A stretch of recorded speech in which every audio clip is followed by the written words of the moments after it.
이 세상을 살아가는 삶의 여정에는 슬픈 일을 만날 때가 종종 있습니다. 그 슬픔도 매우 큰 마음에 큰 충격이 될 만큼 우리 마음에 주체할 수 없을 만큼의 두려움과 무서움을 가져다 주고 슬픔을 가져다 주는 문제들이 있습니다.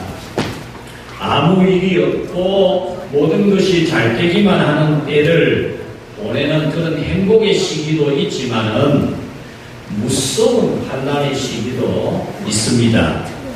우리는 평안의 때를 지날 때에 그것이 하나님의 은총임을 알아야 됩니다. 아무 일이 없이 그냥 모든 일이 잘 되어가는 그런 것은 하나님의 은혜인 줄을 알아야 됩니다. 내 심장이 정상으로 뛰고 내가 물 마시고 싶을 때 얼마든지 마실 수 있고 내가 뛰어가고 싶을 때 뛰어갈 수도 있는 것은 하나님의 은혜가 크게 있다는 증거입니다. 내가 특별히 기도도 안 하고 내가 하나님을 특별히 사랑하여 섬기는 것도 없지만 그럼에도 불구하고 아무 일이 없고 모든 것이 잘 되기만 한다면 그것은 지금 아직은 하나님의 은혜를 주시고 있는 때이기 때문입니다. 여러분께서는 여러분에게 평안이 있을 때 언제나 그것이 하나님으로부터 오는 은혜인 것을 아는 그런 믿음이 되기를 축원합니다. 지혜로운 사람은 이렇게 아무 일이 안 챙기고 모든 일이 좋기만 하는 이 은혜의 때에 영적으로 판단을 바르게 합니다. 생각을 바르게 하죠. 그래서 아무 일이 없는 평안한 때에 하나님 앞에 무릎을 꿇고 참된 예배자로 살아가게 됩니다. 반면에 영적으로 이렇게 민감하지 못하고 깨닫지 못하는 사람은 꼭 환난이 와야 어려움이 와야 그제서 깨닫게 되게 됩니다. 이런 사람은 하나님의 심판이 임하고 환난의 때를 만나면 걷잡을 수 없이 무너지게 됩니다. 반면에 신앙으로 사는 사람은 어떤 환난이나 시험을 만나도 그 환난을 딛고 일었습니다. 그 환난 때문에 주저앉고 무너지는 게 아니고 그 환난을 딛고 일어서고 그 고통을 털고 일어서고 그 고통 때문에 오히려 더 유익하게 되었습니다. 하나님 앞에 바르게 살려고 하는 사람은 슬픈 일이 있을지라도 슬픔을 딛고 일어나서 그 슬픔이 도리어 신앙, 자기 믿음을 아름답게 승화시키는 그런 계기가 되게 해서 하나님의 은총을 입습니다. 바로 오늘 성경에 그런 인물 아브라함이 나오고 있습니다. 아브라함은 가장 큰 슬픔을 만났습니다. 아내가 죽은 겁니다.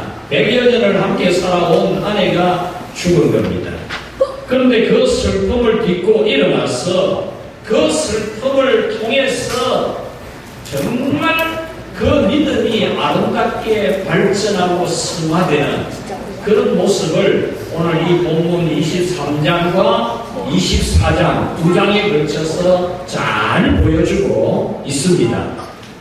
성경에서 아브라함의 죽음, 이삭의 죽음, 야곱의 죽음은 매우 중요하게 취급을 하지만 여성들의 죽음에 대해서는 그렇게 중요하게 취급을 안 합니다. 아브라함의 아들 이삭의 아내, 그러니까 아브라함의 자부인 리브가가 죽었을 때도 뭐 그렇게 대단하게 성경이 기록하지 않습니다. 야곱의 아내 라헬과 레아가 죽었을 때도 뭘 그렇게 중요하게 기록한 게 없습니다. 그러나 아브라함과 이삭과 야곱의 죽음에 대해서는 대단히 중요하게 성경이 기록을 합니다.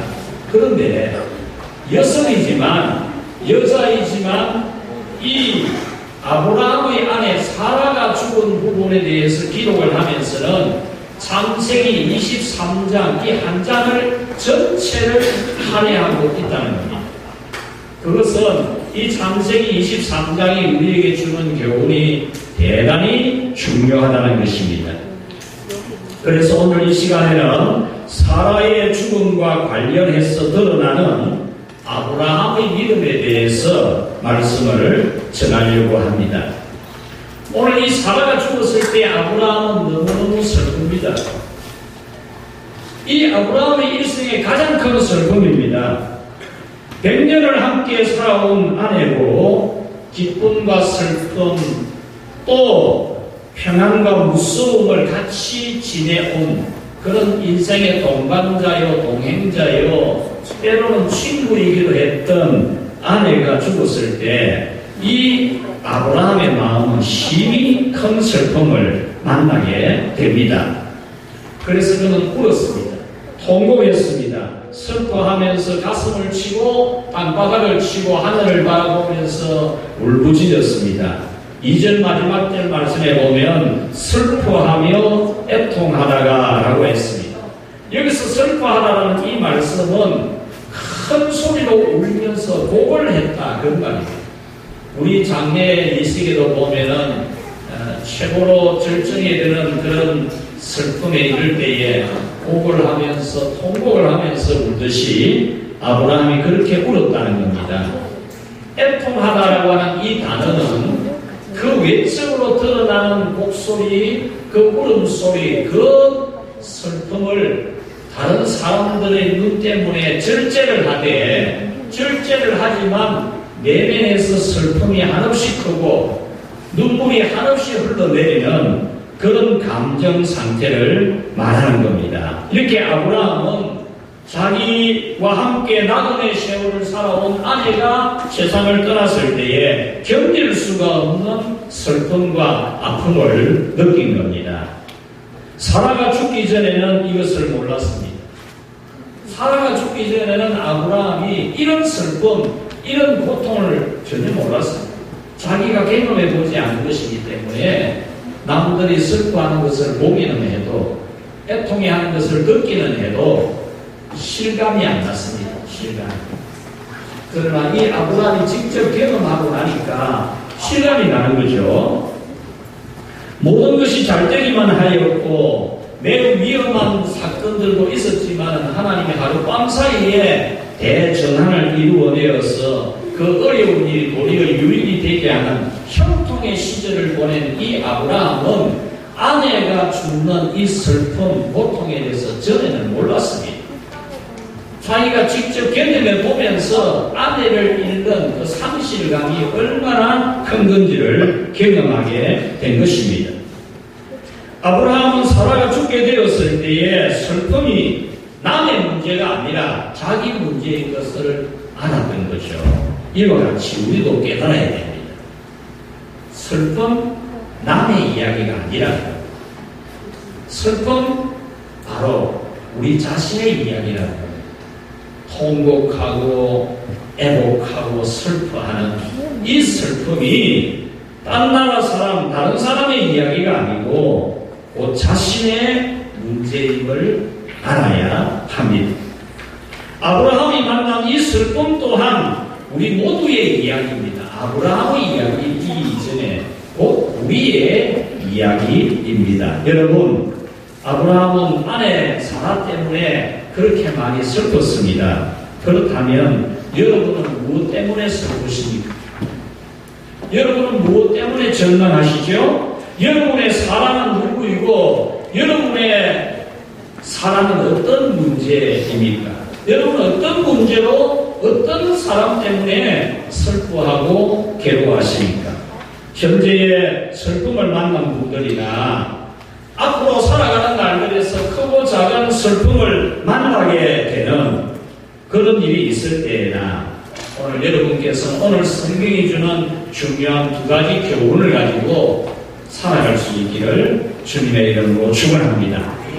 이 슬픔을 만났을 때에 같이 합시다. 슬픔을 틀고 일어나라. 하나님이 오늘 이 성경 말씀을 통해서 우리에게 주시는 메시지입니다. 슬픔 틀고 일어나라. 슬픔을 틀고 일어나라는 겁니다. 아브라함은 슬픔을 틀고 일어났습니다. 한없이 슬프지만은 계속 슬픔 가운데 있을 수 없기 때문에 슬픔을 털고 일어났습니다. 2절 말씀에 보면은 사라가 죽음에 아브라함이 들어가서 슬퍼하며 애통했지만 3절 말씀에 보면 그가 시신 앞에서 일어나 나갔어라고 말씀하고 있습니다. 그러니까 이 아브라함은 슬픔에 빠져 있은 것이 아니고 슬픔을 극복하고 슬픔을 딛고 슬픔을 털고 일어났다는 겁니다. 이와 같이 우리도 슬픈 일을 만날 때 털고 일어나야 됩니다. 슬픔을 딛고 일어나고 극복을 해야 됩니다. 항상 그 염려와 근심과 괴로움과 스트레스에 눌려 있어서는 안 됩니다. 이것은 슬픔을 만나고 고통스러울 때에 울지 말라는 것이 아닙니다. 슬퍼하지 말라는 것이 아닙니다. 여러분, 슬플 때는 울어야 돼요. 많이 우십시오. 통곡도 하십시오. 가슴도 치시고 땅바닥도 치시고 탄식을 하십시오. 그러나 어느 시점에는 들고 일어나야 됩니다. 슬픔도 우울한 마음도 절망도 털고 일어나야 됩니다. 오늘 성경에서 하나님께서 주시는 말씀은 적절한 시점에 털고 일어나야 한다는 겁니다. 하나님을 믿는 믿음을 가진 우리 성도들은 어떤 슬픔이라도 아브라함 인생의 최대의 슬픔이지만 털고 일어난 것처럼 우리의 인생에 있는 그 슬픔과 문제와 스트레스와 피곤과 절망과 낙심을 같이 합시다. 털고 일어나자. 여러분, 현재 어떤 슬픔, 어떤 염려에 눌려 있습니까? 털고 일어나시기를 바랍니다. 두 번째로 이 슬픔은 같이 합시다. 신앙으로 성화시키라. 하나님께서 오늘 이 성경을 통해서 우리에게 주는 교훈은 슬픔, 털고 일어나고 슬픔, 신앙으로 성화시키라. 그 말씀입니다. 아브라함은 엄청난 슬픔에서도 그 슬픔을 딛고 일어섰을 뿐만 아니라 그 슬픔을 통해서 그 슬픔이 도리어 신앙이 새롭게 더 발전하는 기회가 되게 했다는 겁니다. 오늘 성경을 유심히 살펴보면 사라의 죽음 이야기입니다. 사라가 죽었다는 겁니다. 아브라함의 아내, 믿음의 조상 아브라함의 아내. 그 아브라함을 따라서 가나안 땅에 와서 헷 족속들이 거하는 헤브론, 고대 이 도시 중에서 매우 오래전 고대에 세워진 도시가 이 헤브론입니다. 이 아브라함의 아내 사라는 아브라함과 함께 그곳에서 너무나 행복하게 잘 살았습니다. 127세를 누렸습니다. 그런데 오늘 이 성경은 사라의 죽음 이야기에서 가장 중요하게 나오는 것이 사라가 죽었다는 게 아니고 그 남편 아브라함의 믿음이 훌륭했다. 이것을 기록하고 있다는 겁니다. 아브라함이 슬픔을 딛고 일어나서 아브라함 자기 자신에게 주신 사명, 아내가 죽었을 때의 그 슬픔을 통해서 정신이 번쩍던 겁니다. 아내가 세상을 떠나는 가장 슬픈 일을 만나면서 정신이 번쩍던 거죠. 정신이 번쩍 들어서 하나님이 자기에게 약속하시고 명령하신 당신에게 주어진 사명, 그 사명을 완수하려고 발걸음이 매우 바쁜 아브라함을 보여주고 있습니다. 24장도 마찬가지입니다. 아브라함이 자기 아내 사라가 죽고 나서 마음이 바쁩니다. 아내가 죽어서 슬프고 나이 많은 이때에 내 아내가 죽었으니 이제 낙심하고 뭐 어쩔 수 있나 하고 포기하고 있는 게 아니고 마음이 바빠집니다. 아내가 죽는 걸 보면서 자기도 죽을 줄 알고 자기가 죽기 전에 해야 될 일이 뭔지를 알고 서둘고 있는 거예요. 그 서둘고 있는 일 중에 하나가 바로 오늘 이 성경에 나오고 있습니다. 그것이 바로 사라가 죽은 시신 사라의 시신을 묻을 매장할 매장지를 매입하는 겁니다. 그런데 여러분, 이 일이 뭐 그렇게 중요합니까? 아브라함이 자기 아내 죽는 걸 보고 자기도 곧 죽을 줄 알고 자기가 죽기 전에 해야 될 일, 마무리 지어 놓아야 될 일, 뭐 매장지 이거 구하는 게 뭐 그리 큰 일입니까? 요즘같이 뭐 매장을 그렇게 중요시하지도 않는 이 시대를 살아가는 우리에게 뭐 그게 뭐 거의 큰 일입니까? 예수롭지 않게 여길 수 있는 일이지 않습니까? 그런데 오늘 성경은 그 매장지를 구입하는 것을 매우 중요하게 아브라함 일생의 최대의 사명을 완수하는 일로 기록하고 있다. 3절에 보면은 그 시신 앞에서 일어나 나가서 헷 족속 사람들에게 말을 합니다.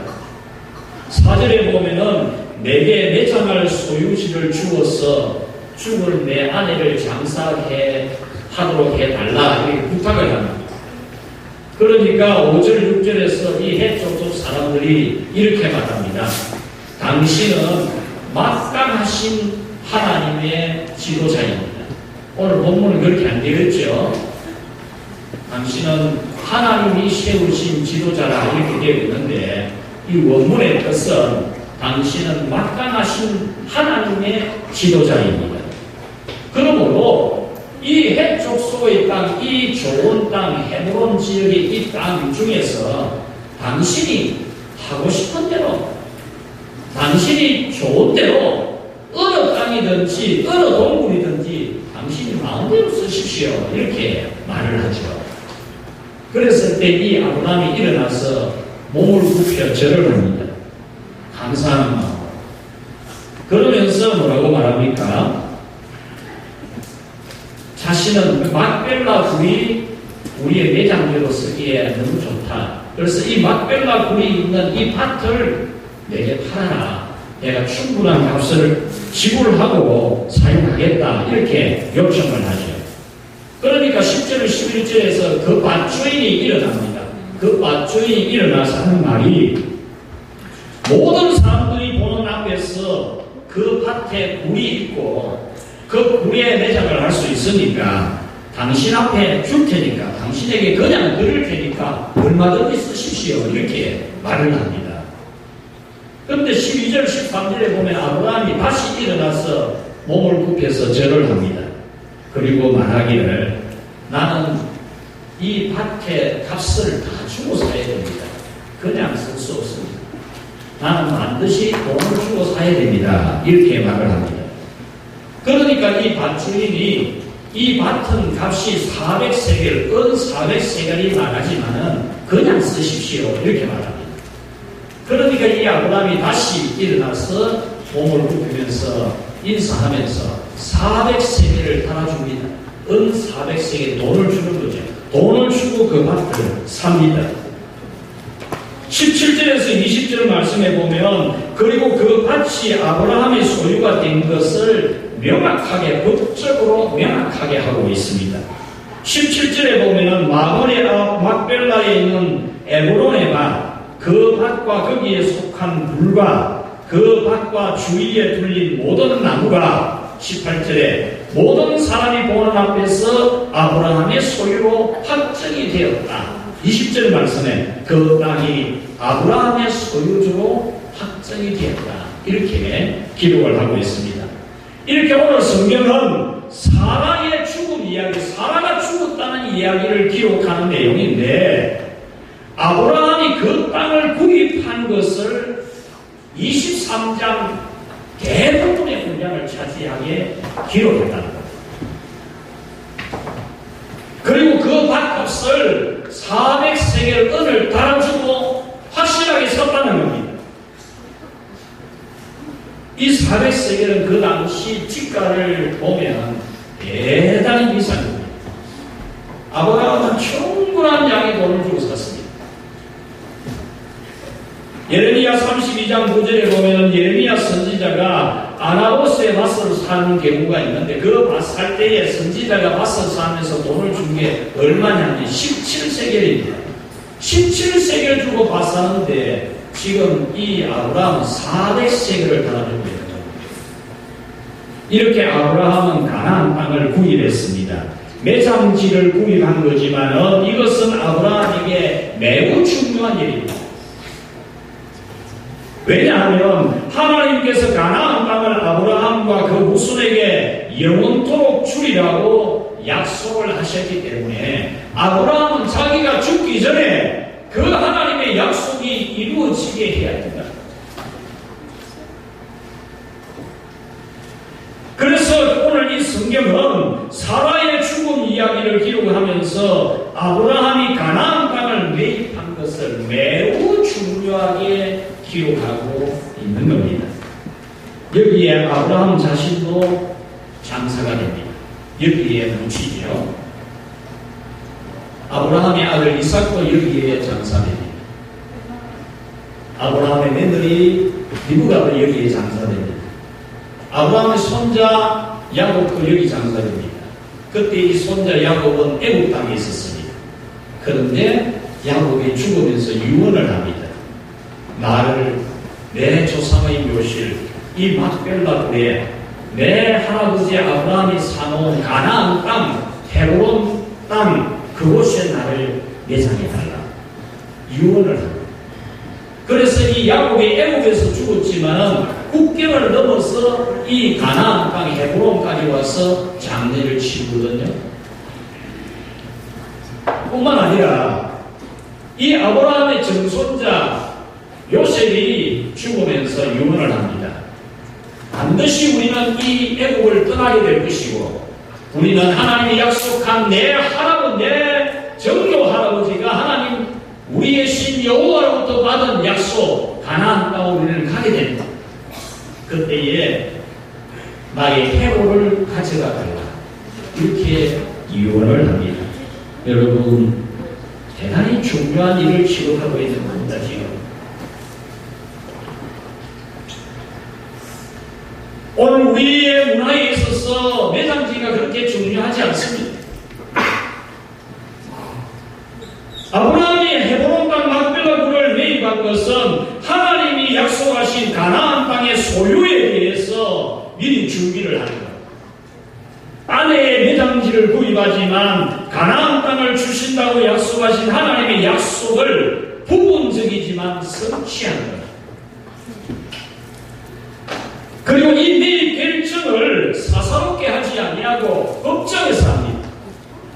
오늘 이 본문 말씀 18절에 보면 헷 족속의 성문, 이 성문이라는 것은 법정을 의미합니다. 그 성안에서 행해지는 모든 일들을 법적으로 다루는 장소입니다. 이렇게 땅을 매입한 것은 그 땅이 하나님의 약속대로 아브라함의 후손들에게 주어질 것에 대한 예표이기 때문에 아브라함의 일생 기사에 최절정이 됩니다. 여러분 아브라함이 75세에 하나님의 부르심을 받아서 고향 친척 아버지 집을 떠나서 하나님이 지시하는 땅으로 갔습니다. 가나안 땅으로 갔습니다. 거기서 살았습니다. 그는 하나님이 주실 아들에 대한 약속을 믿고 살았습니다. 그는 100세의 아들을 얻었습니다. 그 100세에 얻은 아들을 하나님이 제물로 바치라고 번제로 드리라고 했을 때 순종하려고 했습니다. 아브라함 일생에 굉장히 위대한 일이 많습니다. 그러나 아브라함 일생의 최고의 일이 바로 오늘 이 본문의 일입니다. 하나님이 아브라함에게 가장 중요한 두 가지를 이야기했는데 한 가지가 바로 이 가나안 땅을 너와 내 자손에게 준다 그겁니다. 너는 가나안 땅으로 가야 된다는 것입니다. 가나안 땅을 떠나지 말라는 것입니다. 또 한 가지는 내 아들 이삭을 통해서 내 자손이 하늘의 별처럼 바다의 모래처럼 많게 되게 해줄 것이다. 그것입니다. 그래서 아브라함은 23장에서는 가나안 땅을 매입하는 일을 이루고 24장에서는 아들 이삭을 결혼시키는 내용이 나옵니다. 아브라함 일생의 최절정, 최고의 클라이마스가 가나안 땅을 매입하는 것입니다. 그러므로 사라의 죽음은 약속의 땅을 매입하는 전주곡이고 아브라함 시대를 완성한 것입니다. 아브라함이 가나안 땅을 매입하지 않았으면 아브라함의 사명은 완수되지 않는 겁니다. 그리고 이것을 근거로 이스라엘 백성들은 가나안 땅에 대해서 자신의 영토라고 주장할 수 있는 확실한 근거가 되는 겁니다. 지금도 이스라엘 백성들이 자기들의 땅이라고 근거를 제시하는데 그 근거는 여기에 우리 조상 아브라함이 이 땅을 샀다. 나중에 출애굽한 이스라엘 백성들이 가나안 땅을 정복할 때도 근거가 어디 있습니까? 이 땅 우리 땅이다 이거죠. 그러므로 매장지를 구입한 것은 아브라함이 죽기 전에 반드시 완성해야 하는 가장 중요한 일이었습니다. 이렇게 아브라함은 아내의 죽음, 슬픔을 기점으로 자기 일생의 가장 중요한 일을 완수했습니다. 창세기 23장의 메시지는 사라의 죽음이 아닙니다. 아브라함의 믿음 이야기입니다. 사라의 죽음은 간략하게 기록했고 매장지를 매입하는 이것을 장황하게 세 번이나 반복되는 구조로 기록을 하고 있습니다. 이것은 이 일이 너무나 중요한 일인 것을 성경이 제시하고 있는 겁니다.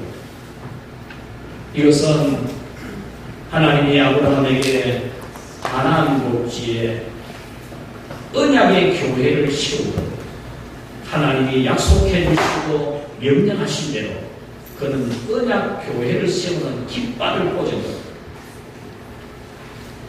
사랑하는 여러분, 여러분이 이 땅을 살아가면서 주님의 교회와 여러분의 관계성은 어느 정도 있다고 생각하십니까? 주님 교회와 여러분의 관계는 어떤 연관성이 있다고 생각하십니까? 예수님은 당신의 몸을 소잡는 막대기 같은 십자가로 소잡듯이 잡아서 십자가의 제물이 되어서 그 핏값으로 이 땅에 교회를 세웠고 당신이 교회의 머리가 되고 우리는 교회의 몸이 되어서 당신과 우리는 한 몸이 된 이 교회입니다. 여러분의 일생에 있어서 가장 클라이막스가 될 만한 일이 무엇입니까? 여러분 인생에서 최대의 일이 무엇입니까? 이 땅에 주님의 교회를 올바르게 튼튼하게 세우는 것입니다. 자기 아내가 죽었을 때 최대의 슬픔이 있을 때에 아브라함이 정신이 번쩍 든 게 이겁니다. 하나님이 자기에게 주신 사명은 이 땅 위에 언약의 교회, 가나안 땅의 교회 깃발을 굽는 것이다. 그것을 깨닫고 그는 공짜로 주려고 하는 거예요. 공짜로 주는데 말이고 나에게 고마운 일을 하는 이 해보는 사람들에게 나도 고마운 일 하면 안 되나? 저 사람들이 땅 준다 하니까 나랑 막 소원 몇 마리 내놓고 또 뭐 양도 몇 마리 내놓고 동네 사람 장시시켜주면 안 되겠나? 얼방하게 일이 안 된다는 거예요. 반드시 사야 된다는 거예요. 오늘 여러분들이 이 땅에 살아가면서 주님의 교회에 대하여 대충 아무렇게나 여기며 살아가는 것은 성경이 말하는 올바른 신앙이 아니고 하나님이 여러분에게 말씀하시는 신앙이 아닙니다. 여러분들이 슬픔이 있을 때 정신이 번쩍 들어서 여러분이 반드시 해야 될 일이 이 땅 위에 주의 교회를 굳건히 세우는 그런 믿음이 되기를 주의 이름으로 축원합니다. 아브라함이 이 큰 위대한 일, 가장 큰 일을 한 이 시점은 사라가 죽었을 때, 슬픔이 극에 달했을 때입니다. 이렇게 신앙의 사람은 슬픔을 신앙으로 성화시킵니다. 슬픔을 딛고 일어나서 하나님이 내게 주신 사명을 완수합니다. 아브라함이 일생의 사명을 완수한 것처럼 우리도 슬픔을 딛고 슬픔을 털고 일어나서 자기 일생에 완수해야 될 사명을 완수하는 우리가 되어야 합니다. 그렇다면 여러분의 사명은 무엇입니까? 하나님이 여러분에게 말씀하시고 여러분에게 알게 하신 그 사명은 무엇입니까? 여러분이 슬픔을 털고 일어나서 해야 될 반드시 가장 우선적으로 완수해야 될 사명이 무엇입니까? 하나님이 여러분에게 지시하시고 약속하신 그 사명은 무엇입니까? 말씀을 뵙겠습니다. 9월입니다. 결실을 준비하는 계절입니다. 곡식의 알날이 가득 차는 9월입니다. 모든 과일들이 연거는 9월입니다. 이것은 그 자연들도 자신의 사명을 완수하는 겁니다. 곡식의 사명이 무엇입니까? 과일의 사명이 무엇입니까? 알곡이 되고 연근, 아름답게 탐스럽게 연근은 그것이 그들의 사명이지 않겠습니까? 이들도 비바람을 맞았고 병충해의 공격도 받았고 이들도 슬픔을 딛고 결실하는 것입니다. 이 수많은 자연들도 수많은 슬픔을 딛고 결실하는 겁니다. 여러분의 무더기가 죽었습니다. 사라가 죽은 것처럼 8월이 죽었습니다. 우리는 8월을 장사 지냅니다. 아브라함이 아내 사라를 장사 지낸 것처럼 우리는 8월을 장사 지내고 무더기를 장사 지냅니다. 이 시점에 여러분이 반드시 완성해야 될 사명은 무엇입니까? 더위에 지친 몸을 털고 고달픈 인생에 대한 그 답답한 마음을 털어내고 일어서서 해야 될 중요한 일은 무엇입니까? 인생의 슬픔과 실패의 썸잔을 마셨습니까? 그렇다면 여러분이 반드시 해야 할 사명은 무엇입니까? 또 육신의 일이 되지 않도록 하십시오. 하나님이 지시하신 일, 하나님이 약속하신 일을 여러분이 무엇보다도 우선적으로 급하게 서둘러 합니다. 아브라함이 아내가 세상 떠나는 것을 보고 이제 자기도 아내처럼 떠날 것을 깨닫고 자기가 마지막으로 해야 될 사명 2가지를 완수하는 것처럼 오늘 여러분 이제 9월이 되었으니까 이 9월에 8월의 생각을 가지고 있지 말고 8월에 지친 마음을 그대로 가지고 있지 말고 다 풀고 장사 지내고 9월을 살아가시기를 바랍니다. 이 아브라함처럼 진정 영적으로 깨닫고 정신에 차려져서 주님이 여러분에게 주신 거룩한 사명을 다 완수하는 그런 9월이 되고 여러분 인생길에 어떤 슬픔의 일이 다가올지라도 그 슬플 때 울지만 통곡하지만 가슴을 치겠지만 적당한 시점에는 그걸 털고 일어서시고 여러분들이 이 아브라함처럼 인생에 있어서 가장 최절정의 그 사명을 완수하는 그런 삶을 살아갈 수 있기를 주님의 이름으로 축원합니다. 하나님 아버지 감사합니다. 우리의 일생에 수많은 우여곡절이 있지만 그 과정을 통해서 하나님은 우리를 더 아름답게 하시는 것을 감사합니다. 슬픔이 우리에게 크게 있지만 그 슬픔이 슬픔으로 끝나지 아니하고 우리에게 거룩한 영적인 깨달음과 실천이 있는 저희들 되게 하심을 감사합니다. 계절이 바뀌는 이 계절에서도 우리가 그냥 9월로 가는 것이 아니라 이 계절의 변화와 함께 우리가 감당해야 될 사명이 무엇인지 그 일에 우리가 어떻게 해야 되는지 깨닫게 해주시니 감사합니다. 주님, 이 9월을 시작하면서 우리 주의 성령이 감동 주시고 인도하시는 대로 우리에게 주신 사명 잘 감당하는 9월이 되게 하여 주시옵소서. 예수님의 이름으로 기도하옵나이다. 아멘.